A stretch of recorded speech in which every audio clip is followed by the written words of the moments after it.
Derogat legi inferior, hukum yang lebih tinggi mengesampingkan hukum yang lebih rendah. Assalamualaikum warahmatullahi wabarakatuh. Shalom, Om Swastiastu, Namo Buddhaya, dan salam kebajikan. Dewan juri yang arif dan bijaksana, dan para pemerhati debat yang berbahagia. Perkenalkan, saya Indah Durhasana selaku pembicara pertama dengan standing position pro mendukung secara tegas dan lugas mosi perdebatan kali ini mengenai anggota militer yang melakukan pelanggaran HAM berat harus diadili melalui mekanisme pengadilan HAM, bukan pengadilan militer. Dewan juri yang terhormat, pelanggaran HAM berat seperti genosida, penyiksaan, pembunuhan massal, dan penghilangan paksa merupakan kejahatan luar biasa yang menyasar martabat kemanusiaan dan tidak dapat dianggap sebagai disiplin internal semata. Oleh karena itu, mekanisme pengadilannya harus ditempatkan pada sistem yang independen, terbuka, dan menjunjung tinggi prinsip-prinsip keadilan universal. Dewan juri yang terhormat, secara historis, Indonesia memiliki rekam jejak kelam dalam pelanggaran HAM berat yang melibatkan aktor militer, namun tidak pernah diadili secara memadai. Misalnya, peristiwa 1965 yang menyebabkan ratusan ribu orang terbunuh atau hilang tanpa proses hukum. Kemudian Dewan juri yang terhormat, tragedi Santa Cruz di Timur Timur 1991, di mana ratusan warga sipil tewas akibat tindakan represif militer. Meskipun beberapa tentara diajukan ke pengadilan militer, namun mayoritas dijatuhi hukuman ringan atau bahkan dibebaskan. Hal serupa terjadi dalam kasus Trisakti dan Semanggi yang melibatkan kematian mahasiswa dan rakyat sipil. Komnas HAM telah menyelidiki dan mengkategorinya sebagai pelanggaran HAM berat, tetapi hingga kini tidak ada satupun pelaku yang diproses di pengadilan HAM. Perlu kita pahami, Dewan juri yang terhormat, fakta-fakta historis ini menunjukkan bahwa peradilan militer kerap menjadi sarana perlindungan, bukan penegakan hukum bagi pelaku kejahatan HAM di lingkungan militer. Hal ini sangat bertentangan dengan prinsip dasar negara hukum sebagaimana tertuang dalam pasal 1 ayat 3 UUD 1945. Negara Indonesia adalah negara hukum. Dalam pasal 28I ayat 4 yang menyatakan negara secara eksplisit berkewajiban untuk menegakkan hak asasi manusia, maka tidak ada satupun warga negara yang kebal hukum termasuk militer. Dewan juri yang terhormat, latar belakang keberpihakan kami pada mosi perdebatan kali ini akan didasari oleh dua argumentasi utama dengan argumentasi yang bersifat filosofis dan yuridis. Yang pertama, apabila kita melihat dalam filosofi of Grundslag, tepatnya dalam Pancasila, sila kedua dan sila kelima yang mana menegaskan bahwa kita harus menjunjung tinggi nilai keadilan. Keadilan tidak boleh hanya berlaku untuk rakyat sipil, tetapi juga harus ditegakkan terhadap aparat negara termasuk militer. Menyerahkan perkara ke pengadilan militer sama saja dengan menciptakan kelas kebal hukum dalam masyarakat. Yang kedua, Dewan juri yang terhormat, merujuk pada Undang-Undang Nomor 26 Tahun 2000 tentang Pengadilan HAM, secara tegas menyebut bahwa pelanggaran HAM berat tidak tunduk pada peradilan militer. Bahkan dalam pasal 65 ayat 2 UU TNI Nomor 34 Tahun 2004 ditegaskan bahwa prajurit TNI tunduk pada kekuasaan peradilan militer hanya untuk pelanggaran hukum militer. Sedangkan menyangkut hukum pelanggaran hukum atau pelanggaran HAM berat, maka harus diproses melalui pengadilan umum atau hak asasi manusia. Dewan juri yang terhormat, menurut data Amnesty International Indonesia, terdapat 12 kasus pelanggaran HAM berat yang belum memperoleh keadilan.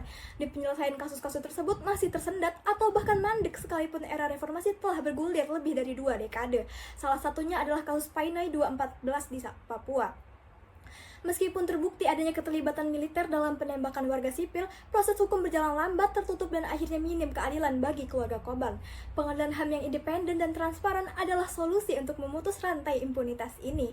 Dewan juri yang terhormat, Undang-Undang Pengadilan HAM sudah menyediakan mekanisme khusus yang tetap mempertimbangkan karakteristik militer tanpa harus mengorbankan prinsip keadilan publik. Hal ini dibuktikan dengan adanya pasal 27 ayat 2 Undang-Undang Pengadilan HAM sudah mengatur bahwa majelis hakim pengadilan HAM berjumlah 5 orang, terdiri dari 2 orang hakim yang berasal dari pengadilan HAM dan 3 hakim ad hoc yang diangkat dari peradilan militer atau individu yang memiliki latar belakang kemiliteran serta peduli terhadap hak asasi manusia. Dengan sistem ini, negara menjamin keadilan yang adil, profesional, dan terbuka sambil tetap menghormati identitas militer. Dewan juri yang terhormat, sejalan dengan kaidah fiqhiyah ad-dararu la yuzalu bid-darar, kemudaratan itu tidak bisa dihilangkan dengan kemudaratan yang lain. Dalam konteks ini, menyerahkan pelanggaran HAM berat ke pengadilan militer atas nama kedisiplinan atau stabilitas justru adalah bentuk kemudaratan yang baru. Alih-alih menyelesaikan masalah, hal ini menutup akses korban pada keadilan dan memperpanjang luka akibat impunitas. Maka satu-satunya jalan yang sah secara hukum dan moral adalah mengadili pelanggaran HAM berat melalui pengadilan HAM yang terbuka dan akuntabel. Dewan juri yang terhormat, Profesor Jimli Asidiki selaku mantan Ketua MK menyatakan bahwa pengadilan militer tidak cocok untuk menangani pelanggaran HAM berat karena ketiadaan independensi dan akuntabilitas. Atas dasar tersebutlah Dewan juri yang terhormat, saya secara tegas, lugas, dan mantap tetap mengamini mosi perdebatan kali ini. Sekian, terima kasih. Lex Specialis Derogat Legi Generali, hukum yang bersifat khusus mengesampingkan hukum yang bersifat umum. Dewan juri yang arif adil lagi bijaksana dan para pemerhati debat hukum sekalian. Perkenalkan, saya Jessica Azhar dalam hal ini menduduki standing position kontra dengan tegas, lugas, dan mantap menolak mosi perdebatan kali ini, yakni anggota militer yang melakukan pelanggaran HAM berat harus diadili melalui mekanisme pengadilan HAM, bukan pengadilan militer. Dewan juri yang terhormat, institut militer memiliki karakteristik dan kode etik khusus yang berbeda dengan masyarakat sipil. Pengadilan militer dibentuk untuk memahami dinamika internal militer, termasuk hierarki, disiplin, dan konteks operasional yang kompleks. Militer memiliki sistem hukum tersendiri yang telah diatur di dalam Undang-Undang Peradilan Militer. Pelanggaran yang dilakukan oleh anggota militer, termasuk pelanggaran berat, dianggap sebagai pelanggaran disiplin dan hukum militer, sehingga harus diadili dalam kerangka tersebut agar tidak melemahkan otoritas institut militer. Hal tersebut sudah dijelaskan dengan tegas di dalam pasal 1 angka 42 Undang-Undang Nomor 31 Tahun 1997 tentang peradilan militer yang menyatakan bahwa anggota militer atau prajurit tunduk kepada hukum militer. Dewan juri yang terhormat, ketidakberpihakan saya pada mosi perdebatan kali ini akan didasari oleh dua argumentasi utama, yakni dalam pandangan filosofis dan yuridis. Yang pertama, dalam sila kelima Pancasila yang berbunyi, keadilan sosial bagi seluruh rakyat Indonesia.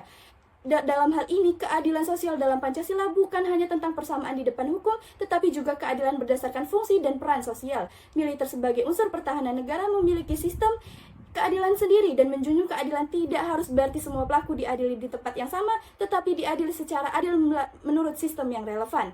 Kemudian dalam sila ketiga Pancasila, yakni Persatuan Indonesia, dalam hal ini mengadili anggota militer di luar sistem militer berpotensi menciptakan ketegangan antara sipil dan militer. Segala tindakan hukum harus memperhatikan dampak terhadap persatuan nasional. Jika dalam hal ini pengadilan HAM justru merusak harmoni dan kepercayaan antar lembaga negara, maka hal tersebut bertentangan dengan semangat persatuan. Dan yang kedua, dalam pasal 24 dan pasal 25 Undang-Undang Dasar 1945, konstitusi menjamin kekuasaan kehakiman yang merdeka, namun juga mengakui keberadaan pengadilan khusus, termasuk pengadilan militer yang tertuang dalam pasal 24C Undang-Undang Dasar 1945 dan Undang-Undang Nomor 31 Tahun 1997 tentang peradilan militer. Maka dari itulah Dewan Juri yang terhormat, penanganan pelanggaran oleh militer melalui mekanisme internalnya tidak bertentangan dengan Undang-Undang Dasar 1945 selama tidak menghilangkan prinsip keadilan. Perlu diperhatikan dalam praktiknya, pada peristiwa Timur Timur 1999, beberapa anggota TNI diadili di pengadilan HAM ad hoc, namun mayoritas terdakwa yang merupakan anggota militer justru dibebaskan. Hal ini menunjukkan perlu peradilan yang lebih efisien karena memiliki struktur internal yang tidak perlu menunggu prosedur panjang seperti di pengadilan sipil. Selain itu, proses pengadilan di lingkungan militer dianggap lebih memahami konteks operasional, taktis, dan komando yang dihadapi prajurit saat menjalankan tugas. Dewan Juri yang terhormat, Undang-Undang Peradilan Militer memberikan kewenangan kepada pengadilan militer untuk mengadili tindak pidana yang dilakukan oleh anggota militer. Dalam hal ini pula sejalan dengan kaidah fikhiyah, yakni al-adah muhakkamah. Kebiasaan bisa menjadi dasar hukum. Jika selama ini pelanggaran oleh anggota militer ditangani oleh pengadilan militer sesuai norma dan sistem hukum nasional, maka hal tersebut dapat dijadikan dasar hukum selama tidak bertentangan dengan prinsip keadilan. Selain itu, Profesor Jimli Asyidiki menyatakan, pengadilan militer adalah bagian dari mekanisme internal untuk menjaga kedisiplinan militer. Sistem ini penting untuk memastikan bahwa prajurit tetap tunduk pada aturan dan struktur komando. Hal ini menunjukkan bahwa pengadilan militer bukan sekedar forum hukum, melainkan bagian dari sistem yang menjaga tata tertib, wibawa, dan moralitas prajurit dalam struktur militer. Dengan membawa anggota militer ke pengadilan umum, dikhawatirkan dapat merusak struktur komando dan melemahkan kedisiplinan militer. Dewan Juri yang terhormat, tidak semua dugaan pelanggaran HAM oleh prajurit terjadi dalam kondisi normal. Sebagian terjadi dalam konteks perang atau konflik, yang membuat batas antara pelanggaran dan tindakan sah sulit dibedakan. Pengadilan HAM dinilai terlalu positif sipil, tidak mempertimbangkan situasi faktual seperti ancaman, tekanan, atau tujuan strategis yang dihadapi prajurit. Banyak kasus pelanggaran HAM berat sering kali digunakan sebagai alat politik atau tekanan internasional, sehingga pengadilannya di luar sistem militer bisa dimanfaatkan untuk kepentingan politik tertentu. Penggunaan pengadilan HAM untuk prajurit aktif bisa menyebabkan tumpang tindih yurisdiksi antara hukum militer dan hukum sipil. Ini membuka ruang untuk konflik lembaga dan ketidakpastian hukum bagi anggota militer yang sedang bertugas. Atas dasar hal tersebutlah Dewan Juri yang saya hormati, saya dengan tegas, lugas, dan mantap menolak mosi perdebatan kali ini. Sekian, terima kasih. Lex semper dabi tremedium, hukum selalu memberi obat. Perkenalkan saya Heti Aprisca Pradina selaku pembicara ketiga yang akan mengelaborasi beberapa argumen yang telah disampaikan oleh pembicara pertama dan pembicara kedua, serta akan menyampaikan solusi dan rekomendasi. Dalam perdebatan ini dapat kita lihat Dewan Juri yang terhormat bahwasanya argumentasi dari pihak pro dan pihak kontra sama-sama memiliki tujuan yang baik, yakni memberikan keadilan kepada rakyat Indonesia. Sebagaimana yang telah dipaparkan oleh pihak pro yang menginginkan sebuah keadilan yang transparansi, untuk adanya regulasi lebih lanjut akan hal ini yang didasari oleh dua argumentasi utama. Yang pertama, rekan pro mengatakan di dalam Pancasila sebagai step fundamental norm tepatnya sila kedua dan kelima, yakni kemanusiaan yang adil dan beradab dan keadilan sosial bagi seluruh rakyat Indonesia. Dan yang kedua, prinsip dasar tentang independensi peradilan pun disebutkan, setiap orang berhak untuk diadili di pengadilan umum atau di pengadilan yang sesuai dengan hukum yang berlaku. Kemudian, dalam pasal 16 ayat 2 ditegaskan bahwa mereka akan diadili hanya oleh pengadilan biasa yang berwenang di setiap negara dan bukan oleh suatu mahkamah khusus lainnya, terutama mahkamah militer. Undang-undang pengadilan militer seharusnya selaras dengan nilai HAM dan keterbukaan terkait dengan prinsip persamaan bagi warga negara di hadapan hukum, equality before the law, sesuai dengan Undang-Undang Dasar 1945 pasal 27 ayat 1.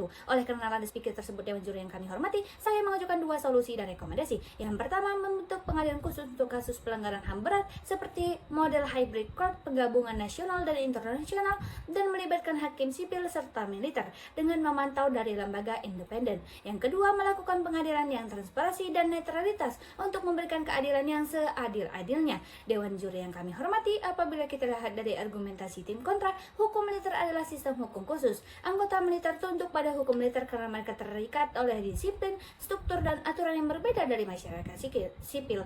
Dalam hal ini, pengadilan oleh anggota militer termasuk yang tergolong berat dapat ditangani oleh pengadilan militer yang memahami konteks operasional dalam kedinasan mereka. Tidak semua pelanggaran HAM berat layak dialihkan ke pengadilan HAM. Pengadilan HAM menurut Undang-Undang Nomor 26 Tahun 2000 bersifat ad hoc dan hanya dapat dibentuk untuk kasus-kasus tertentu atas keputusan politik Presiden dan DPR. Oleh karena itu, pengadilan militer masih relevan jika tidak ada mekanisme HAM yang aktif. Maka dari itu, Dewan Juri yang terhormat, saya mengajukan dua solusi dan rekomendasi. Yang pertama, mengajukan sidang kasus pelanggaran HAM berat di pengadilan militer bisa dibuat terbuka untuk umum dan diawasi oleh lembaga sipil seperti HAM dan LSM independen agar menjamin keadilan. Yang kedua, melakukan reformasi sistem pengadilan militer agar lebih transparan, akuntabel, dan sesuai dengan prinsip-prinsip HAM internasional. Dewan Juri yang terhormat, solusi terbaik bukanlah sekadar memilih antara pengadilan sipil atau militer, melainkan membentuk sistem hibrida yang bertingkat dan menjamin keadilan, menghormati hak asasi manusia, dan tetap menghargai fungsi militer sebagai profesional. Dengan cara ini, negara bisa menyeimbangkan efektivitas, legitimasi, dan akuntabilitas. Sekian, terima kasih, salam konstitusi.